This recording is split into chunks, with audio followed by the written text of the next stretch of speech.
तर आज आपण घरच्या घरी खमंग अशी बाकरवडी बनवणार आहोत, जी की 1 ते दीड महिना आरामशीर टिकते आणि खूप क्रिस्पी पण बनते. तर त्यासाठी सर्वात आधी आपल्याला अर्धा वाटी चिंच घ्यायची आहे आणि त्यात अर्धा वाटी गूळ टाकून त्यात थोडंसं पाणी टाकायचं आणि त्याला गॅसवर उकळायला ठेवायचं. जोपर्यंत ते अर्ध्यावरून कमी होत नाही तोपर्यंत त्याला शिजू द्यायचं आहे आपल्याला. तर इथे आपली चिंच आणि गुळाची चटणी तयार आहे आणि याचा गॅस बंद करून घ्यायचा आहे आता आपल्याला. आणि एका चाळणीतून आपल्याला याला काढून घ्यायचं आहे. पहिले सर्वात आधी सगळं पाणी काढून घ्यायचं आणि नंतर जे चाळणीत आपली चिंच उरलेली आहे त्याला चमच्याच्या साहाय्याने बारीक करून घ्यायचं. हे बघू शकतात मी करून घेतलं आहे. त्यानंतर आपल्याला ह्याच्यात 1 छोटा चमचा धने पावडर टाकायचा आहे आणि अर्धा छोटा चमचा लाल तिखट आणि त्यात थोडंसं आपल्याला चवीनुसार मीठ टाकून ह्याला मिक्स करून घ्यायचं आहे. तर इथे आपली गूळ आणि चिंचाची चटणी तयार आहे.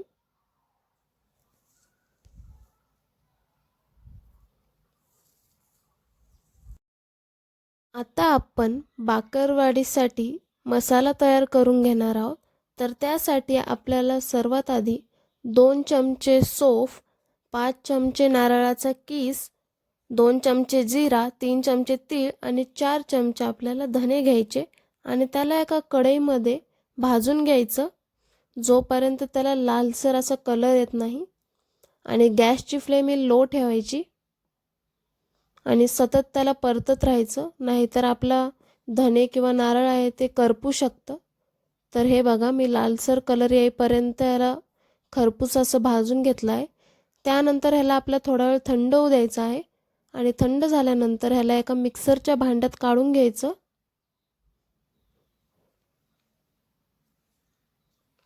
आणि ह्याच्यात आता आपल्याला 2 छोटे चमचे साखर टाकायची आहे आणि ह्याच्यात थोडंसं तिखट आणि चवीनुसार मीठ टाकून घ्यायचं आणि याला मिक्सरमध्ये बारीक करून घ्यायचं. तर हे बघा इथे आपला मसाला जो आहे तो एकदम तयार आहे. खूप छान असते याची चव. तुम्ही एकदा नक्की ट्राय करा हा मसाला घरी. नंतर आता आपण इथे पीठ मळून घेणार आहोत. तर त्यासाठी आपल्याला सर्वात आधी 2 वाटी मैदा घ्यायचा आहे आणि त्यानंतर आता आपल्याला ह्याच्यात 3 चमचे बेसन पीठ टाकून घ्यायचं आहे आणि ह्याच्यावर आपण 1 छोटा चमचा ओवा टाकून घ्यायचा आणि थोडंसं मीठ टाकायचं. तर मिठाची क्लिप जी आहे ती माझ्याकडून डिलीट झाली, तर तुम्ही मीठसुद्धा टाका आणि ह्याच्यात थोडंसं तेल टाकायचं.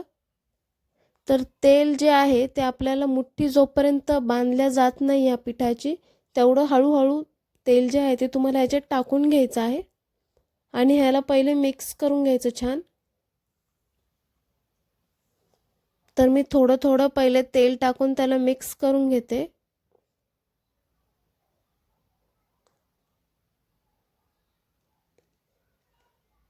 ह्याला चांगलं असं हातावर चोळून घ्यायचं आपल्या पिठाला. तर आता इथे बघू शकतात आपला पिठाचा जो गोळा आहे तो बांधला जात आहे मुठ्ठी. आणि आता हे बांधल्यानंतर आपल्याला ह्याच्यात थोडं थोडं असं पाणी टाकून घ्यायचं आणि ह्याचं सैल असं पीठ बांधून घ्यायचं.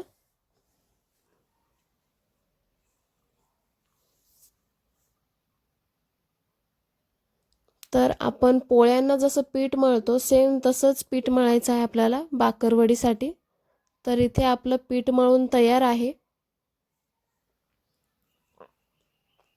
या पिठाला जास्त रेस्ट वगैरे द्यायची गरज नाही. जर तुम्हाला द्यावंच वाटलं तर 5 ते 10 मिनिटं याला ठेवू शकतात साईडला. तर इथे आपण आता एक मीडियम आकाराचा गोळा घ्यायचा आणि त्याला सर्वात पहिले पोळपाटावर मळून घ्यायचं आणि ह्याच्यावरती थोडासा मैदा टाकून घ्यायचा आता आणि मग ह्याला गोल असं लाटून घ्यायची याची पोळी. तर आपली ही जी पोळीचा गोळा आहे तो जास्त पातळ पण नाही लाटायचा, नाहीतर जेव्हा आपण ह्याच्यावर चिंच गुळाची चटणी लावू तर पोळी जी आहे ती फाटू शकते. त्याच्यामुळे मिडियम आकाराचीच पोळी लाटायची.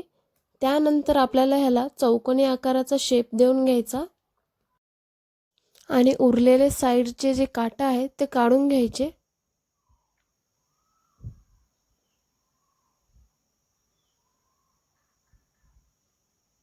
तर आता आपण जे आहेत ते उरलेले साईडचे काटे काढून घ्यायचे.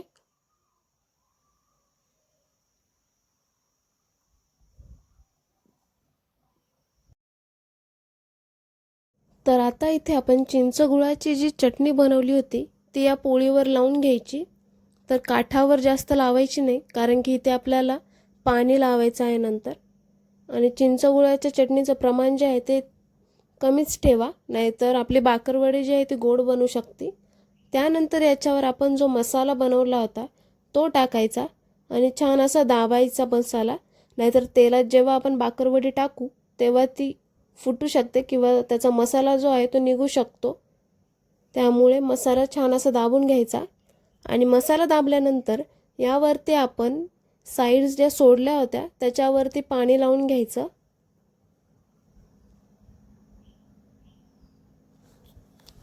तर साईड्सला सर्वाकडून छान असं पाणी लावून घ्यायचं, नाहीतर बाकरवडी जी आहे ती सुटू शकते.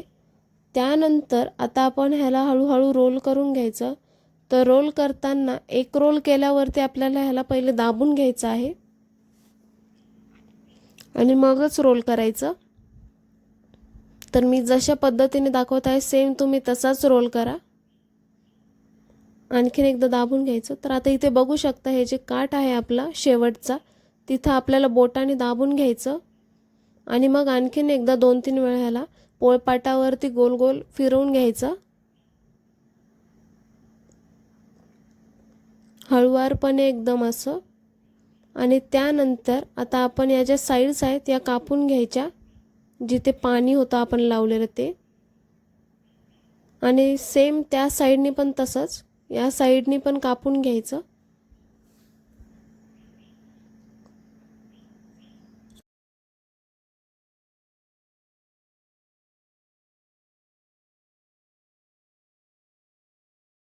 तर तुम्हाला दिसतच असेल आपली बाकरवडीची लेअरिंग किती छान झालेली आहे. आता यानंतर आपल्याला ह्याला थोड्या थोड्या अंतरावरतून कापून टाकायचे.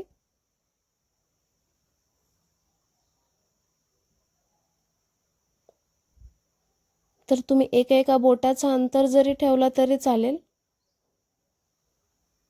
तर हे बघू शकतात किती छान अशी आपली बाकरवडी बनलेली आहे. तर असेच मी सगळ्या याचे काप करून घेतले रोलचे आणि ह्याला बघा असं अंगठ्याने थोडंसं दाबून घ्यायचं मसाल्याला. थोडीशी चपटी बाकरवडी करायची आपल्याला, ह्याची दाबून घ्यायचं सगळं. तर दाबल्याने काय होतं ना, आपला बाकरवडीचा जो मसाला आहे तो तेलात सुटणार नाही याच्यातून. त्याच्यामुळे पहिले प्रेस करून घ्यायचं. अशाच प्रकारे तुम्हाला सर्व बाकरवडी जे आहेत त्या तयार करून घ्यायच्या आहेत. तर या आता साईडला प्लेटीत एका ठेवून द्यायच्या आणि दुसरं आणखीन असंच बनवून घ्यायचं. तर अशाच आपल्या नवनवीन रेसिपीजसाठी आपल्या चॅनलला नक्की सबस्क्राईब करा. तर हे बघा आपण सगळ्या बाकरवडी ज्या आहेत त्या तयार करून ठेवल्या आहेत. आता मी तेल जे आहे ते गरम करायला ठेवलं होतं आधीच. तर हे एकदम थोडंसं गरम पाहिजे, जास्त असं उकळलेलं तेल नाही पाहिजे. त्यानंतर ह्याच्यात हळूवारपणे एक बाकरवडी टाकायची आणि ह्याला गोल्डन ब्राऊन कलर येईपर्यंत तळून घ्यायचं. तर बाकरवडी जे आहेत ते जास्त टाकू नका, नाहीतर तेलात मसाला याचा सुटू शकतो आणि ह्यांना फुलायला जागा पण नाही राहणार.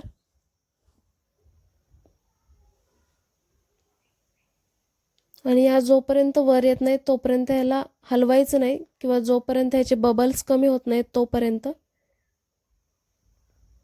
तर आता आणखीन एकदा ह्याला हलवून घ्यायचं आपण आणि गोल्डन ब्राऊन कलर येईपर्यंत तळायचं, सोनेरी कलर येईपर्यंत.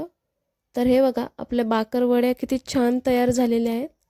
लेयर्स बघू शकतात तुम्ही, एकन एक लेयर आपली सेपरेट आहे बाकरवडीची.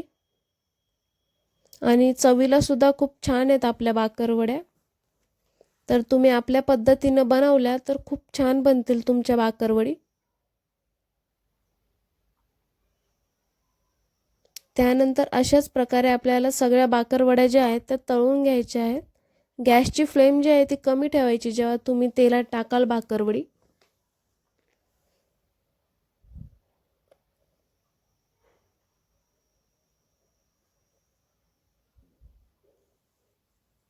तर ही सुद्धा आपली बॅच जी आहे ती तळून तयार आहे. तर बघू शकतात किती छान असा कलर आला आहे आपल्या बाकरवडीला. एकदम मार्केटसारखी आपली बाकरवडी जी आहे ती तयार आहे.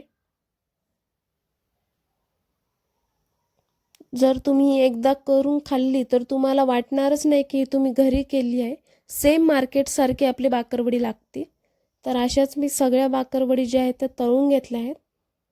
आता मी तुम्हाला एक बाकरवडी दाखवते जवळून, किती छान बनली आपली बाकरवडी. हे बघा, तोडून सुद्धा दाखवते. एकदम क्रिस्पी आपली बाकरवडी तयार आहे. घरच्या साहित्यात एकदम कमी खर्चात बनती बाकरवडी.